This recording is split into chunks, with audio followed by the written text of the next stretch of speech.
Hello guys, आज हम explain करने वाले हैं एक रोमांटिक मूवी जिसका नाम है हैप्पीली, जिसके IMDb रेटिंग है 5.3।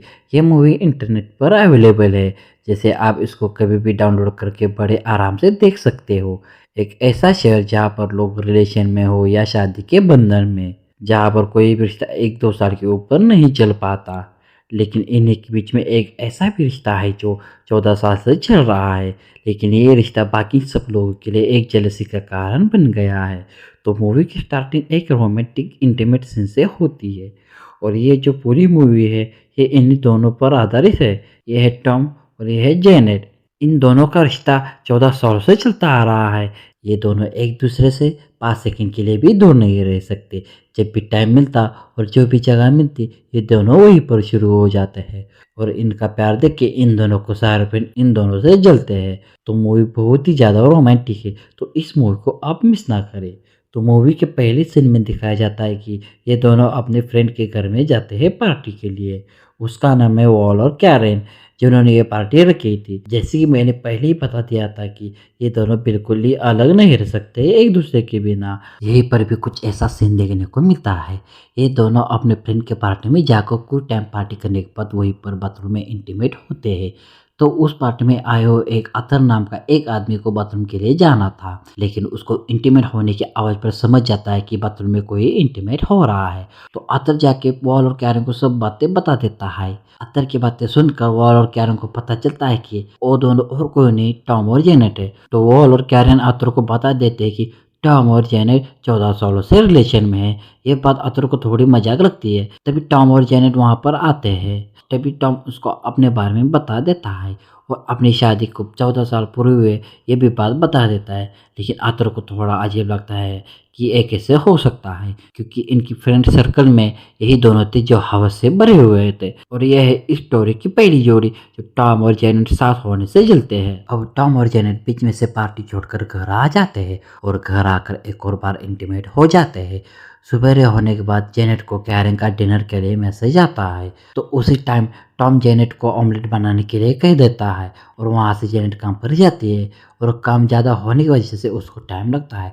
जब जेनेट घर आती है तो देखती है कि टॉम कपड़ों को फोल्ड करके रख रहा था, और टॉम उसको सॉरी भी बोल देता है, क्योंकि टॉम ने सुबह जेनेट को ऑमलेट बनाने के लिए बोला था, इसलिए उसको अच्छा नहीं लग रहा था। जेनेट ये सब बातें सुनकर बहुत खुश होती है। तो जेनेट काम से थक कर आई थी, इसलिए टॉम उसकी बॉडी मालिश के लिए बोल देता है। लेकिन यहाँ पर जेनेट को कोई और ही मालिश चाहिए होती है। तो ये सब बातें टॉम को समझ आती है और फिर दोनों इंटीमेट हो जाते हैं। इंटीमेट होने के कुछ ही टाइम बाद जेनेट को याद आता है कि कैरन ने उनको डिनर के लिए बुलाया था। तो वो जल्दी से डिनर के लिए पहुंच जाते हैं। डिनर होने के बाद कैरन उसको डिपॉजिट वापस कर देती है। मैं आपको बता दूं कि यहाँ पर टॉम जेनेट के फ्रेंड ने मिलकर एक ट्रिप निकाली थी कुछ ही दिनों की, और उन्होंने रहने के लिए एक किराए पर घर लिया था। उसी के बारे में यहाँ पर बात हो रही है। लेकिन कैरन और वॉल ने उनका डिपॉजिट वापस क्यों किया, इसके लिए चलते हैं आगे की सीन की तरफ। तो कैरन डिपॉजिट वापस करके बोल देती है कि उस घर में एक रूम कम है, इसलिए आपका डिपॉजिट वापस कर रहे हैं। लेकिन जेनेट बोलती है कि हम सोफे पर सो जाएंगे। उसी टाइम कैरन बोल देती है कि तुम दोनों से सारे फ्रेंड लोग नफरत करते हैं। टॉम के पूछने पर कैरन बता देती है कि तुम लोग झगड़ा नहीं करते, इतने सालों से साथ हो, तुम दोनों काफी खुश रहते हो और 5 सेकंड के लिए भी दूर नहीं रहते। इन सब वजह से आप लोगों को लेके नहीं जाएंगे। तो टॉम और जेनेट बोल देते हैं कि हम एक दूसरे से प्यार करते हैं और सच्चा प्यार करते हैं। यह कहकर वहाँ से दोनों उदास होकर घर चले जाते हैं। दूसरे दिन सवेरे जब जेनेट ऑफिस जा रही थी, तब उनके घर के बाहर एक आदमी खड़ा रहता है जिसका नाम है गुडमैन। तो गुडमैन कौन है ये आप लोगों को मूवी के लास्ट में पता चल जाएगा। गुडमैन जेनेट और टॉम को हेलो कहता है, तो टॉम और जेनेट भी हेलो बोल देते हैं। जेनेट गुडमैन से पूछते हैं कि आप कौन हो। तो गुडमैन यहाँ पर झूठ बोल देता है कि मैं एक सिविल सर्वेंट हूँ और मुझे थोड़ी इन्फॉर्मेशन चाहिए तुम दोनों की। तो टॉम और जेनेट उसको घर के अंदर लेते हैं। तभी टॉम उसको पूछता है कि आप सिविल सर्वेंट हो। गुडमैन सच बोल देता है कि वो कोई सिविल सर्वेंट नहीं है, बस आपसे बात करने के लिए मुझे झूठ बोलना पड़ा। गुडमैन यहाँ पर एक सूटकेस लेकर आया था जिसमें 2 इंजेक्शन थे।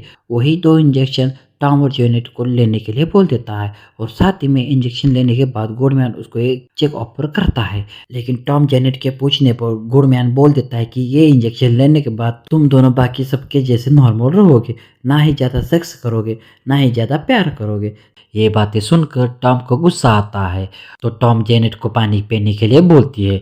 टॉम वहाँ से उठकर किचन में पानी पीने के लिए चला जाता है। तभी जेनेट गुस्से में आकर बगल में रखे हुए अल्फाबेट्स को लेकर गुडमैन के सिर पे मार देती है। गुडमैन वहीं पर बेहोश होता है। जेनेट बहुत डरी होती है, इसलिए वो गुडमैन मरा हुआ समझकर वो दोनों उसको कैसे ठिकाने लगाए, इसलिए दोनों कैफे में जाकर उसके बारे में सर्च करते हैं, लेकिन कोई रास्ता नहीं मिलता। इसलिए दोनों उसके बॉडी को लेके रात में जंगल में जाकर दफना देते हैं और घर आकर दोनों बात ही कर रहे होते हैं। तभी अचानक कैरन का कॉल आता है जेनेट को और कैरन माफी मांगती है और ट्रिप पर रहने के लिए जो घर लिया था उसका एड्रेस कैरन जेनेट के मोबाइल पर भेज देती है और आने के लिए इनवाइट करती है। दोनों तैयार होकर ट्रिप के लिए निकलने वाले होते हैं। तभी अचानक टॉम की नज़र उस गुडमैन के सूटकेस पर जाती है।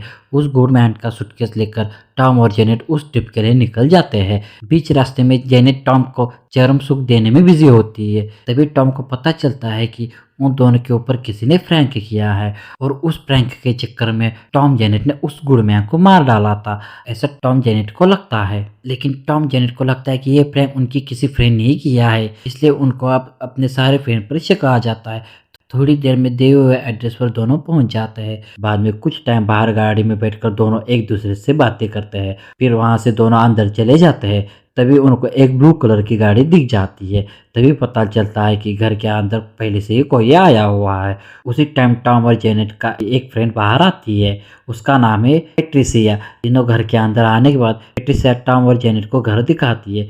घर को देखते देखते जेनेट की नज़र एक रूम पर जाती है। अचानक जेनेट उस रूम का दरवाजा खोलती है और देखती है कि पूरा कमरा गन से भरा पड़ा है। पेट्रिसिया उनको बात बता के बाहर आती है और उनको एक कमरा दे देती है। तो टॉम और जेनेट ऊपर से देखते हैं कि पेट्रिसिया का बॉयफ्रेंड डोनाल्ड स्विमिंग पूल में चिल मार रहा था। तो जेनेट टॉम को बोलती है कि ये डोनाल्ड इन सब में शामिल था कि नहीं, जाके देख लो। थोड़ी टाइम में टॉम और जेनेट के दूसरे फ्रेंड भी आते हैं, कार्ला और म्यूडो। जब वो टॉम और जेनेट की कार देखते हैं तो उन्हें गुस्सा आता है। कार्ला और म्यूडो पेट्रिसिया से बात करने के लिए जाते हैं। तभी टॉम स्विमिंग के लिए जा रहा था। जब टॉम स्विमिंग पूल में जाता है अपने साथ हुए हादसे के बारे में जानने के लिए, लेकिन उस बात को कैसे निकाले डोनाल्ड के पास से, इसलिए वो डोनाल्ड से बियर मांगता है। तभी डोनाल्ड उस बियर को स्विमिंग पूल में डाल देता है। उसी टाइम टॉम उसको थैंक यू करके वहां से चला जाता है और ऊपर आके टॉम बाथरूम में नहाते वक्त जेनेट को बता देता है कि उसे नहीं लगता कि डोनाल्ड का इसमें कोई हाथ है। जेनेट कार्ला और म्यूडो के बारे में पूछती है टॉम से, तो टॉम को उन दोनों पर भी शक नहीं था। तभी जेनेट बात करते करते अपने सारे कपड़े उतार के बाथरूम में चली जाती है और साथ में दोनों ही वहां पर इंटीमेट हो जाते हैं। उसके बाद ये सीन यहाँ से जंगल में जाता है जहाँ पर टॉम जेनेट ने गुडमैन को दफनाया था, लेकिन गुडमैन को कोई निकाल के ले गया था। मतलब गुडमैन अब जिंदा हो गया था। रात को कैरन वॉल और रिचर्ड ग्रेटेल ये चारों लोग साथ में आते हैं। पेट्रिसिया उन चारों लोगों का वेलकम करती है। तो वॉल पेट्रिसिया को बोलता है कि कार में एक ऐसी चीज है जो तुमको बहुत पसंद आएगी। पेट्रिसिया जाके गाड़ी की डिग्गी में देखती है तो वहां पर बहुत सारे पिज्जा के बॉक्सेस रखे हुए थे। वो सारे बॉक्सेस पेट्रिसिया लेकर आती है और सबको बुलाकर खाने लगते हैं। लेकिन टॉम और जेनेट को थोड़ी आने में देरी होती है। तब दोनों साइड में रखा हुआ पिज्जा लेके जा ही रहे थे। तभी पेट्रिसिया की बातें टॉम और जेनेट के कानों पर जाती है कि वॉल पहले एक बहुत बड़ा प्रैंकस्टर था। तभी साइड में खड़े हुए टॉम जेनेट को लगता है कि वॉल और कैरन हो सकते हैं इन सब के पीछे। जेनेट टॉम को कैरन के पास भेज देती है बात करने के लिए, लेकिन वहां पर टॉम को कोई इन्फॉर्मेशन नहीं मिलती। टॉम वहां से निराश होता है और कुछ टाइम बाद पार्टी चालू हो जाती है और पार्टी में लाए हुए सारी बियर की बोतलें खत्म हो जाती है। पेट्रिसिया जेनेट को बियर बोतल लाने के लिए भेज देती है क्योंकि पूरे पार्टी में टॉम और जेनेट ही थे जिन्होंने बियर पी नहीं थी। जैसे ही जेनेट अपनी कार की ओर जाती है तभी अचानक से ग्रेटल जेनेट के सामने आ जाती है। ग्रेटल को भी जेनेट लेके जाती है बियर की दुकान में और जेनेट बियर की बोतलें खरीद रही थी। तभी अचानक गुडमैन उसके सामने आ जाता है और जेनेट उसका पीछा करती है, लेकिन गुडमैन वहां से कहीं चला जाता है। दूसरी तरफ टॉम सबके ऊपर नजर रखा हुआ था कि इनमें से किसने भेजा होगा गुडमैन को। जेनेट टॉम को फोन करती है और सारी बात बताती है। तभी अचानक से गुडमैन फिर से एक बार गाड़ी लेके जेनेट के सामने आता है। तभी जेनेट कंफर्म होती है कि गुडमैन मारा नहीं है। टॉम घर की चाबियां ढूंढने लगता है। चाबियां कैरन के पास होती है और टॉम उन चाबियों के लेके गन रूम की तरफ जाता है और अंदर जाके चाबियों से गन के ड्रावर को खोलने की कोशिश करता है, लेकिन उनमें से एक भी चाबी नहीं लगती किसी भी ड्रावर को। तभी टॉम अपने हाथों से कांच को तोड़ के गन को निकाल के बाहर आता है। कुछ टाइम बाद जेनेट बियर की बोतलें लेके घर आ जाती है। घर आने के बाद टॉम और जेनेट उन सब लोगों से उस सूटकेस के बारे में बता देती है, लेकिन उनको इस सूटकेस के बारे में कुछ नहीं पता होता। टॉम सबको सो जाने के लिए बोल देता है तो कार्ला बोलती है कि हम इन मर्डरर के साथ नहीं सोना है। पेट्रिसिया सबको बता देते कि ये घर सबसे सुरक्षित घर है और इस घर के हर जगह पर कैमरा और सेंसर लगे हैं, तो डरने की कोई बात नहीं है। फिर टॉम जेनेट अपने रूम में सोने के लिए जाते हैं, लेकिन घर के किसी भी आदमी को नींद नहीं आ रही थी। ये सब सुनकर कुछ टाइम बाद रात को जब टॉम बाथरूम के लिए उठ जाता है तभी देखता है कि उसके कमर में किसी ने इंजेक्शन लगाया था। वो अपने बेड के नीचे रखे हुए सूटकेस को लेकर रूम से बाहर चला जाता है और देखता है कि उसमें से एक इंजेक्शन खाली हो चुका है। लेकिन उस टाइम कैरन वहां पर आती है तो टॉम को ऐसा लगता है कि कैरन ने उसको ये इंजेक्शन दिया है और कैरन उस इंजेक्शन के लिए हाँ बोल देती है और कैरन टॉम के ऊपर चढ़ जाती है और दोनों इंटीमेट हो जाते हैं। लेकिन टॉम और कैरन को पता नहीं था कि वहां पर एक कैमरा भी लगाया है। जब टॉम और कैरन दोनों इंटीमेट हो रहे थे तभी जेनेट के रूम का टीवी ऑन हो जाता है और जेनेट देखती है कि टॉम और कैरन दोनों इंटीमेट हो रहे हैं। कुछ टाइम बाद टॉम ऊपर आता है तब टॉम देखता है कि जेनेट सो रही है, लेकिन जेनेट जाग रही थी। टॉम को पता नहीं था कि जेनेट टॉम की और कैरन की सारी हरकतें जेनेट ने देख ली है। दूसरे दिन जेनेट जब बाथरूम में नहा रही थी तब टॉम उसके साथ नहाने के लिए जाता है, लेकिन जेनेट उसको वहां से चले जाने के लिए बोलती है। कुछ टाइम बाद टॉम तैयार होकर नीचे चला जाता है तो देखता है कि उस गुडमैन का फोटो एक दीवार पर था।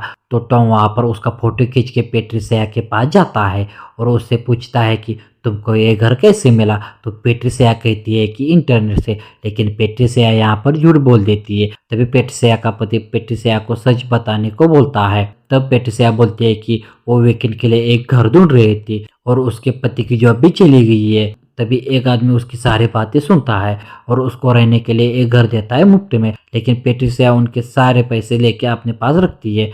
टॉम उन सबको बता देता है कि हमने जिस आदमी को मारा था ये घर उसी का घर है और वो हम पर नजर रख रहा है। तभी सब लोग अपना सामान लेके घर से जाने लगते हैं, लेकिन बाहर जाने का गेट बंद हो चुका था।